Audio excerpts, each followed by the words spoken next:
नमस्कार दोस्तों, स्वागत है सिलेक्शन गुरुजी ऑनलाइन यूट्यूब चैनल के कांस्टेबल प्रैक्टिस सेशन बैच में। और इसको हम कांस्टेबल प्रैक्टिस सेशन बैच इसलिए कह रहे हैं कि ये जो प्रैक्टिस सेशन बैच है ना, ये कांस्टेबल लेवल के जितने भी एग्ज़ाम हैं, चाहे वो किसी भी स्टेट कांस्टेबल के एग्ज़ाम हो या आपके पैरामिलिट्री फोर्सेस के कांस्टेबल लेवल के एग्ज़ाम हो, उन सब के एग्ज़ाम के पॉइंट ऑफ व्यू से बहुत इंपॉर्टेंट सीरीज चल रही है। और आप सभी लोग इस सीरीज से आपकी एक बड़ी समस्या दूर हो जाती है, और वो समस्या ये हो जाती है कि जब आप किसी पर्टिकुलर एग्जाम की तैयारी कर रहे होते हैं, तो जैसा आपको पता है ना कि सब्जेक्ट्स की कोई लिमिट नहीं है, तो क्या पढ़ें क्या छोड़ें, ये एक बड़ा इशू हो जाता है। क्योंकि जब आप बुक खोल के बैठते हैं तो बुक्स में बहुत सारी डिटेल, मतलब पूरी बुक्स होती है, तो उसमें क्या पढ़ना है क्या छोड़ना है, इन सब इश्यूज को दरकिनार करके हम सिर्फ आपके लिए वो कंटेंट ला रहे हैं जिस कंटेंट को, जो कंटेंट कांस्टेबल के एग्जाम के पैरामीटर पे फिट बैठता है, जो कांस्टेबल के लेवल के एग्जाम्स पे नियर लास्ट जो एग्जाम्स हुए हैं उसमें पूछे गए हैं। तो ऐसे सवालों का संकलन है, कलेक्शन है, जो कांस्टेबल लेवल के एग्जाम के पॉइंट ऑफ व्यू से इंपॉर्टेंट है। ठीक है, तो स्टार्ट करते हैं एक शानदार मोटिवेशनल कोट से कि मुश्किलों का आना पार्ट ऑफ लाइफ है और उससे हंसकर बाहर आना आर्ट ऑफ लाइफ है। तो बहुत सही बात है कि देखो, आप जब स्टूडेंट होते हो ना, तो बहुत सारी प्रॉब्लम्स होती हैं, बहुत सारी बातें सुननी पड़ती हैं आपको। आप जब 2 महीने 3 महीने 4 महीने 1 साल 2 साल तैयारी कर लेते हैं, तो फिर लोगों को ये लगता है कि भाई अब बहुत तैयारी कर ली, कब सिलेक्शन होगा तुम्हारा, कर क्या रहे हो तुम। बेसिकली मुझे लगता है ना कि कॉम्पिटिटिव एग्जाम्स की तैयारी करने वाले बच्चों पे कभी कमेंट्स नहीं करने चाहिए, क्योंकि कंपटीशन का लेवल जो है ना, वो डे बाय डे बहुत हाई होता जा रहा है। और एग्जाम में, कंपटीशन के एग्जाम में सिलेक्शन बहुत हद तक इस बात पे निर्भर करता है कि आपकी तैयारी कैसी है और आपने उस 1 घंटे 2 घंटे के एग्जाम में 2 घंटे के एग्जाम में कैसा परफॉर्म किया। तो ठीक है, आपके सहयोग, आपके प्रयासों और आपकी सफलताओं को सुनिश्चित करने के लिए हम सिलेक्शन गुरुजी ऑनलाइन यूट्यूब चैनल अपनी पूरी टीम के साथ हमेशा आपके साथ हैं। स्टार्ट करते हैं क्वेश्चन। पहला क्वेश्चन है कि यदि 9 परीक्षणों का औसत 60 है, यदि 9 परीक्षणों का औसत 60 है और यदि प्रथम 4 और अंतिम 4 औसतों का, यहां देखिए छूट गया, इसको कर देता हूं मैं, यदि प्रथम 4 परीक्षणों का औसत 58 और अंतिम 4 परीक्षणों का औसत 56 है, तो 5वां परीक्षण क्या है। बहुत सिंपल सवाल है कि देखो, कह रहे हैं कि 9 का औसत 60 है, तो योग कितना हो जाएगा 540। ठीक, अब कह रहे हैं फर्स्ट 4 का एवरेज है 58, यानी 6 चौकी 24, 240 में से 8 चला जाएगा 242। और लास्ट जो है, लास्ट 4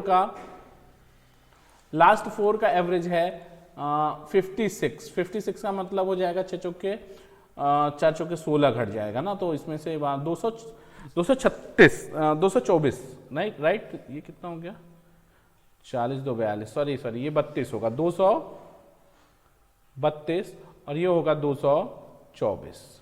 ठीक, आप जोड़ लीजिए तो प्रथम 4 और अंतिम 4 का योग हो जाएगा 4 2 6 3 2 5 और ये 456 यहां से घटा देंगे, ये क्या है 8 है, फर्स्ट 4 और लास्ट 4, यानी टोटल 8 परीक्षणों का योग हो जाएगा 456। 5वां परीक्षण पूछ रहे हैं, घटा देंगे तो 4, 13 में से 5 जाएगा 8, 84, 84। ये आपका सी ऑप्शन सही हो जाएगा। यहां तक कोई तकलीफ नहीं। अगला क्वेश्चन देखिए, ये सब आसान को सवाल है। चैप्टर वाइज कंटेंट भी मैथमेटिक्स के पढ़े हुए हैं हमारे सिलेक्शन गुरुजी ऑनलाइन यूट्यूब चैनल पे। चैप्टर वाइज कंटेंट से आप अगर चैप्टर वाइज कंटेंट तैयार कर लेते हैं तो बेसिकली बहुत मजा आता है प्रैक्टिस सेशन बैच में, क्योंकि वहां से आपका कॉन्सेप्ट बहुत क्लियर हो जाता है। और जब आपका कॉन्सेप्ट बहुत क्लियर हो जाता है तो जरूरत इस बात की होती है ना कि आप प्रैक्टिस सेशन बैच से वो चैप्टर नोट करते जाइए जिन चैप्टर्स में आपको प्रॉब्लम है, और फिर वो चैप्टर आप हमारे चैप्टर वाइज कंटेंट से जाके पढ़ लीजिए। मैं गारंटी देता हूं 3 महीने के अंदर मैथमेटिक्स सुपर क्वालिटी की होगी आपकी। कह रहे हैं कि किसी नगर की 4 वर्ष की उत्तरोत्तर जनगणना में क्रमशः 20% की वृद्धि, 20% की वृद्धि, 20% की वृद्धि, 20% की कमी, 20% की कमी हो जाती है। 4 वर्ष में निवल परिवर्तन का प्रतिशत क्या है। बहुत सिंपल सवाल है, समझो, अब घबराना नहीं है, इसमें बहुत कैलकुलेशन भी नहीं है ना कि 20% 2 बार बढ़ा, फिर 20% 2 बार घटा। तो जो 2 बार बढ़ा उसको 1 कर लो, और जो 2 बार घटा 1 कर लो, और फिर दोनों को मर्ज करके निकाल लो। समझ रहे हो ना, पता है ना वृद्धि और कमी का एक फार्मूला है आपके पास, चाहे वृद्धि हो या वृद्धि कमी हो, उसका एक फार्मूला है आपके पास x + y + xy / 100। देखो पहले 20% वृद्धि है, वृद्धि को क्या कैसे डिनोट करते हैं, प्लस से, और फिर 20% वृद्धि है, राइट। तो ये पहले साल, दूसरे साल, तीसरे साल का क्या मामला है, -20%, और फिर चौथे साल का क्या मामला है, -20%। अब ये 20% और 20%, इसको देखो, अगर वृद्धि है तो 2 साल में समग्र वृद्धि क्या हुई, टोटल इंक्रीजमेंट क्या हुई, टोटल पॉपुलेशन ग्रोथ क्या हुई, वो हो जाएगा +20 ×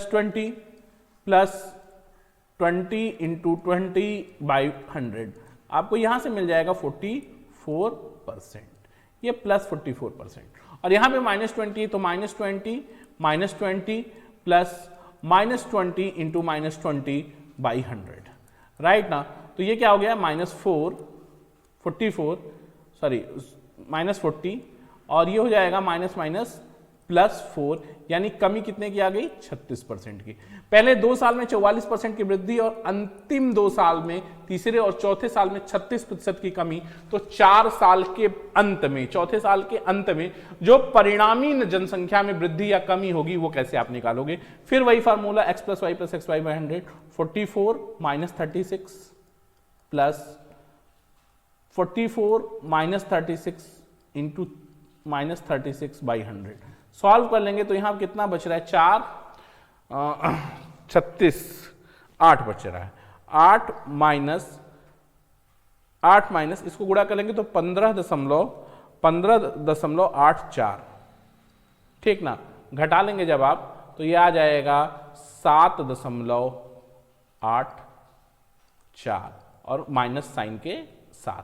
इसका मतलब है कि 7, ये पहला ऑप्शन ही आपका सही है, 7.84, पॉइंट नहीं लगा है, हो गया, भूल गया है लगता है, -7.84 जो है इतने प्रतिशत की जनसंख्या में कमी होगी। अब आप सोच रहे होगे कि गजब है यार, 20% बढ़ा, 20% बढ़ा, 20% कम हुआ, 20% कम हुआ, तो कमी हो गई 20% की, इतनी कमी हो गई। होगा, कारण ये है कि पहली बार 20% बढ़ा, फिर 20% बढ़ा, अब कमी इस वृद्धि के पर कमी होगी, तो परिणामी कमी ही आएगी। एक चीज समझो, इस सवाल को आप हिट एंड ट्रायल से भी कर सकते थे। ऑप्शन से सवाल करना मैथमेटिक्स और कॉम्पिटिटिव एग्जाम का एक बहुत बड़ा आर्ट है जो हर स्टूडेंट को आना चाहिए।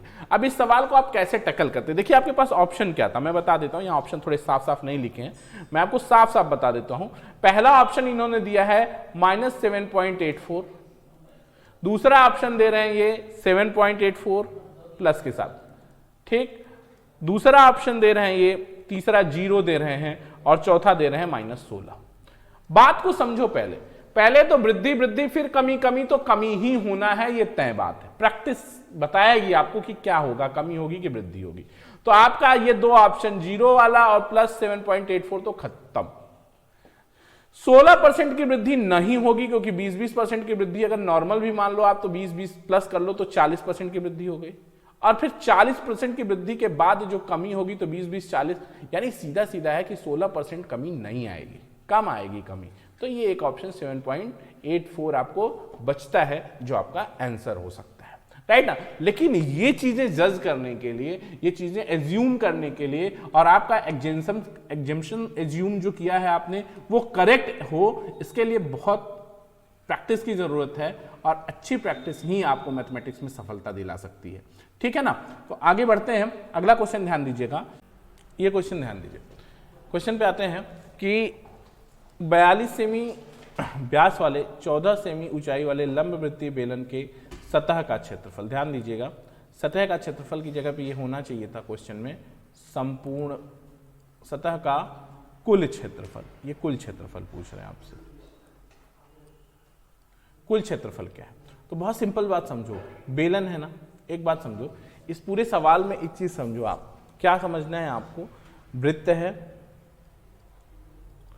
बेलन, शंकु और गोला। इस क्वेश्चन को हिट एंड ट्रायल से करेंगे, ऑप्शन से आंसर करेंगे, क्योंकि कैलकुलेशन में फंसना अपने को अच्छा नहीं है अपने लिए, क्योंकि कैलकुलेशन में फंसेंगे तो टाइम किल करेंगे, और टाइम किल करेंगे तो क्वेश्चन डिले होंगे। तो क्या करना है अपने आप को कि वृत्त, बेलन, शंकु और गोला का कोई भी सवाल हो, उसमें परिधि, क्षेत्रफल संपूर्ण पृष्ठ, वक्र पृष्ठ और आयतन, संपूर्ण पृष्ठ, वक्र पृष्ठ और आयतन शंकु का, और गोले का वक्र पृष्ठ, संपूर्ण पृष्ठ और आयतन पूछे, तो आंसर को हमेशा और हमेशा 11 से विभाज्य होना होगा। क्यों? क्योंकि सब में देख लेंगे, चाहे वृत्त की परिधि हो, त्रिज्या हो, बेलन का वक्र, बेलन, गोला, शंकु का वक्र पृष्ठ, संपूर्ण पृष्ठ और आयतन हो, हमेशा हमेशा क्या होगा, पाई से गुणा होके आएगा। और पाई से गुणा का मतलब क्या होता है? पाई से गुणा का मतलब होता है 22/7 से गुणा। किससे गुणा? 22/7 से गुणा। और 22 से गुणा होके जो आंसर आएगा वो 11 से डिविजिबल होगा। यहाँ पे चेक कर लेते हैं कौन कौन सा ऑप्शन 11 से डिविजिबल है। आपको 11 से डिविजिबिलिटी का रूल पता होना चाहिए कि किसी संख्या के समस्थान के अंकों और विषम स्थान के अंकों का योग। अब समस्थान विषम स्थान यहाँ से निर्धारित करते हैं प्रारंभ से, दाहिने बाएं से। तो ये 4 8 4 12, 4 8 4 12। अगर किसी संख्या के समस्थान के अंकों और विषम स्थान के अंकों का अंतर 0 या 11 से विभाज्य संख्या है तो वो पूरी संख्या 11 से विभाज्य होगी। तो एक ऑप्शन ये कंसिडरेबल है, ये 11 से नहीं कटेगा, ये नहीं कटेगा, ये भी नहीं कटेगा, ये कटेगा। 4 2 6 6 0 कटेगा। तो इस तरह से ये दो ऑप्शन कंसिडरेबल हैं। ठीक है, ये दो ऑप्शन आपके कंसिडरेबल हैं। ठीक है, अब देख लीजिए ऊंचाई 14 है। ठीक है, और फार्मूला क्या होता है कि 2 pi R plus h, 2 pi R plus h। ठीक है, तो r क्या है? अब देखो 2 गुणित 22/7 गुणित r 21 और r प्लस h छोड़ो, यानी जो आंसर आएगा वो 22 से गुणा होके आएगा और 21 से गुणा होके आएगा। सिंपल है। तो 22 से गुणा होके आएगा तो 11 से कटेगा और 21 से गुणा होके आएगा तो 7 से कटेगा। अब यहाँ पे 11 से कटने वाली दो संख्याएं अपने को मिली। अब इस दोनों में से 7 से कौन कटेगा? 7 से ये कटेगा, 46 20। तो आपका आंसर डी 46 20 आपका आंसर हो जाएगा। बाकी आप फार्मूले में रख के वैल्यू निकाल लीजिए, वो कोई बात नहीं है, वो तो आपको आता ही है, कर ही लेंगे।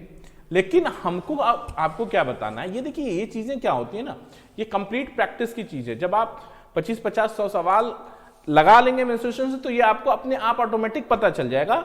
हम लोग क्या कर सकते हैं, हम लोग आपको क्या करते हैं कि आपको पहले दिन से बता देते हैं कि भाई अगर ऐसा है, वृत्त, बेलन, शंकु, गोला है और उसके साथ ये केस लगे हुए हैं तो आंसर 11 से डिविजिबल होगा और आप ऑप्शन से मार सकते हैं। ठीक है, आगे बढ़ते हैं। कह रहे हैं कि 15 संबंधे 19 के अनुपात को प्रदर्शित करने वाली दो संख्याओं में से ऐसी कौन सी संख्या घटाई जाए कि अनुपात 3 संबंधे 4 हो जाए। सिंपल सवाल है, देख लो क्या कह रहे हैं। 15 संबंधे 9 यानी 15/19 में से क्या घटा दें कि अनुपात 3/4 हो जाए। मान लीजिए यहां से x घटा दें और यहां से x घटा दें, हो जाएगा 3/4। देख लो 60 - 4x बराबर 57 - 3x। तो ये उधर चला जाएगा, -x बराबर -x बराबर माइनस या x = 3। ये आपका ऑप्शन डी सही हो जाएगा। ठीक है, अगला सवाल। एक ठोस धातु को पिघलाकर एक ठोस गोलाकार है। ठीक है, एक ठोस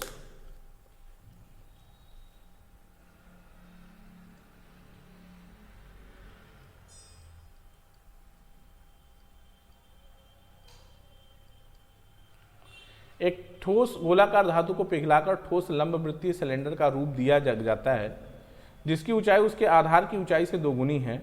यदि गोले और सिलेंडर की त्रिज्या r हो तो देखो 4/3 गोले का आयतन वृत्तीय सिलेंडर के आयतन के बराबर होगा। तो गोले का आयतन 4/3 पाई r³ = पाई r² h और h बराबर कितना है 2r। ठीक है, h बराबर 2r। ठीक, पाई से कैंसिल, कौन है बाहर यार। r³ = 4/3 r³ = r² × 2r, क्योंकि h = 2r है। तो ये 2 से 4 2 टाइम्स कट जाएगा, यानी 2/3 R cube is equal to R cube ना। या ऐसे कर सकते हैं कि R cube is equal to under cube root of 2/3 R. ठीक है, ये आपका आंसर हो जाएगा। ठीक है, अगला सवाल, ये आर में रिलेशन पूछ रहा था। अगला सवाल है, एक व्यक्ति कतिपय दूरी को तय करने के लिए अपनी गति को घटाकर 2/3 कर देता है, परिणाम स्वरूप उसे 1 घंटा विलंब हो जाता है, सामान्य गति से वह उसी दूरी को कितने समय में तय करेगा। तो सिंपल बात समझो कि 2/3 कर देता है, यानी घटाता कितना है। कोई एक व्यक्ति सामान्य चाल 1 से चल सकता है, अब वो 2/3 से चल रहा है, यानी उसने कितनी अपनी गति कम कर दी, 1/3 कम कर दी। तो 1/3 कम कर दी तो वह 1 घंटा विलंब से पहुंचता है। कह रहा है कि 1 घंटा विलंब से पहुंचता है, राइट ना। तो 1/3 अपनी गति 1/3 कम कर दी तो वह 1 घंटे विलंब से पहुंचता है, यानी 1 = 3 घंटा। और विलंब कितना हुआ था, विलंब 1 घंटे का हुआ था, वही घटा दीजिए, 3 में से 1 जाएगा तो 2। अगर यानी वो सामान्य चाल से चले तो 2 घंटे में वह दूरी तय कर लेगा। फिर से समझ लो, कह रहे हैं कि एक व्यक्ति कतिपय दूरी को तय करने के लिए अपनी गति को घटाकर 2/3 कर देता है। 2/3 कर दिया गति को, 1 गति से चल सकता था, अब 2/3 गति से चल रहा है तो 1/3 कम कर दिया, और 1/3 कम किया तो समय कितना बढ़ गया, 1 घंटा, यानी 1/3 = 1 घंटा, तो 1 = 3 घंटा, और 1 घंटे का विलंब है इसमें, तो वही 1 घंटा आप घटा देंगे, तो एक्चुअल जो टाइम होगा, एक्चुअल टाइम वो 2 घंटा होगा। कोई तकलीफ नहीं, कर लोगे। अगला सवाल कह रहा है कि 3 संख्याओं का योग 162 है, पहली दूसरी संख्या का अनुपात 5-7 तथा दूसरी और तीसरी संख्या का अनुपात 5-3 है, तो दूसरी संख्या क्या है। ध्यान दीजिएगा, कह रहे हैं कि मान लीजिए 3 संख्याएं ABC हैं और इस प्रकार है कि ये 5-7 है, ये 5-3 है। ठीक है, 5×5 = 25, 5×7 = 35 और 7×3 = 21। अनुपातिक योग कितना हो गया, 25 25 50 10 60 60 20 60 20 80 81। 81 भाग बराबर, इधर कर लेता हूं, 81 भाग बराबर अनुपातिक योग 81 = 162 के, तो 1 = 2 के, तो B पूछ रहे हैं दूसरी संख्या B = 35 = 70 के। ठीक है, आसान सवाल, कर लोगे, यहां तक कोई तकलीफ नहीं ना, यहां तो कोई दिक्कत समस्या। ठीक, आगे बढ़ते हैं। अगला सवाल है कि 750 रुपए की एक राशि को 2 भागों में विभाजित किया जाता है। पहली भाग पर 12% की वार्षिक दर से साधारण ब्याज, दूसरी भाग पर 18% के साधारण ब्याज के बराबर है। प्रत्येक भाग का 1 वर्ष बाद ब्याज की राशि ज्ञात कीजिए। तो बहुत सिंपल सवाल है। मान लेते हैं एक राशि P है, सपोज कर लीजिए एक राशि P है और दूसरी राशि Q है। मान लिया एक राशि P है और दूसरी राशि Q है। ठीक है, मान लेते हैं एक राशि P है और दूसरी Q है, और कह रहे हैं कि P का 12%, P गुणित 12/100 बराबर है Q के 18% के। ठीक है, यानी 2P = है 3Q के। ठीक है, या यूं कह सकते हैं कि P संबंधी Q बराबर 3 संबंधी 2, यानी जो P + Q, इसको मान लो P + Q कितना है, 7500 है, तो P कितना हो जाएगा, P यहां से 3 आएगा 4500, और Q कितना आ जाएगा 3000। कह रहे हैं प्रत्येक का ब्याज ज्ञात कीजिए। तो 5400 रुपया है, अब ब्याज तो सेम आएगा 3000 ही रुपए का। अगर हम 18% ले लें तो कितना आ जाएगा, 18 × 3 = 54 540, यही ब्याज हो जाएगा आपका। समझ रहे हो, मान लिया राशि P + Q, 7500 को 2 भागों में बांट दिया, P + Q = 7500, P का 12% Q के 18% के बराबर, यानी 2P = 3Q, यानी P संबंधी Q बराबर, देख लो 3 संबंधी 2। अब 3 संबंधित 2 बराबर यानी 5, 5 भाग बराबर 7500, तो 1 भाग बराबर 1500, तो P कितना 4500, Q 3000, ब्याज निकाल लो। ठीक है, अगला सवाल। एक कक्षा में 50 छात्र हैं, एक कक्षा में 50 छात्र हैं, 40 किग्रा वजन 40 किग्रा वजन वाला एक छात्र चला जाता है तथा उसी समय एक अन्य छात्र आ जाता है। यदि इस प्रकार कक्षा का औसत वजन 100 ग्राम कम हो गया तो नए छात्र का वजन क्या होगा? ध्यान देना, मान लेते हैं नया जो छात्र है वह भी अगर 40 केजी का होता तो औसत पे कोई फर्क नहीं पड़ता। किसी समूह का जो औसत है उसी औसत वर्ग का कोई विद्यार्थी जाए या विद्यार्थी आए या कोई आए जाए, औसत पे कोई फर्क नहीं पड़ता।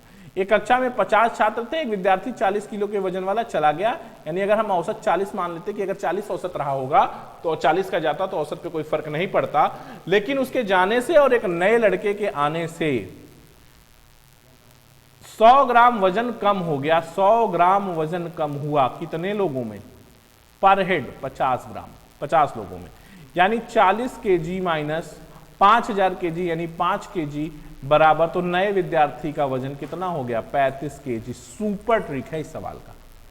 ठीक है, समझ गए ना? देखो, नया विद्यार्थी अगर 40 किग्रा का होता, 40 गया 40 आता, औसत पे कोई फर्क नहीं पड़ता। लेकिन नए विद्यार्थी के आने से औसत 100 ग्राम कम हो गया, यानी 50 लोगों पे 100 ग्राम कम हो गया, यानी 5 केजी कम हो गया, तो 40 में से 5 गया, 35 किग्रा हो गया। ठीक, अगला सवाल ध्यान देना। यदि x - 2 व्यक्तियों द्वारा x + 2 दिनों में किए गए कार्य x + 3 व्यक्तियों द्वारा x + 3 व्यक्तियों द्वारा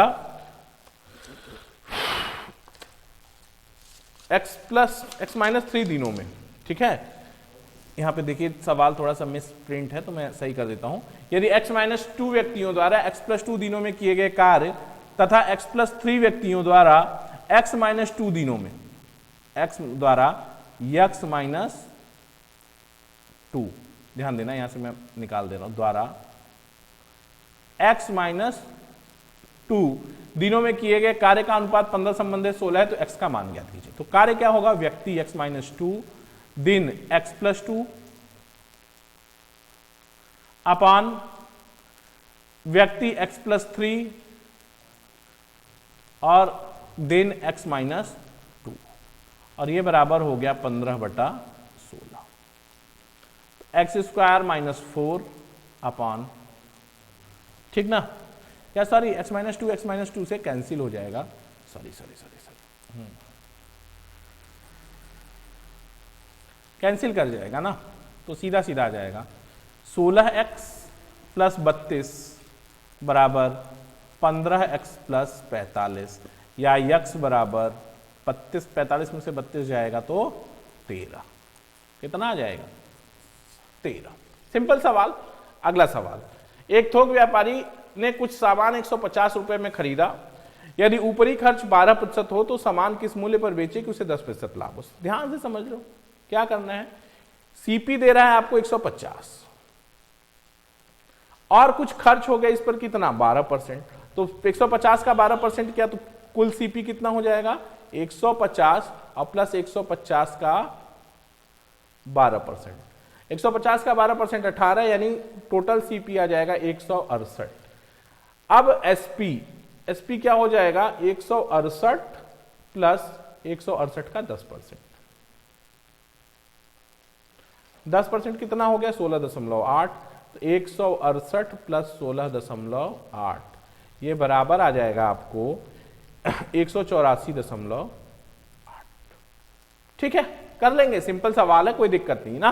अगला सवाल ध्यान देना, कह रहे कि एक नाविक प्रवाह के अनुकूल 5 घंटों में 30 किमी, यानी प्रवाह के अनुकूल धारा के साथ नाव की चाल कितनी हो गई? कितनी हो गई भाई? 30/4, यानी 30/5, यानी 6 kmph। और प्रवाह के प्रतिकूल 4 किमी 8 घंटे में, यानी 4 घंटों में 8 किमी, यानी 8/4, यानी 2 kmph।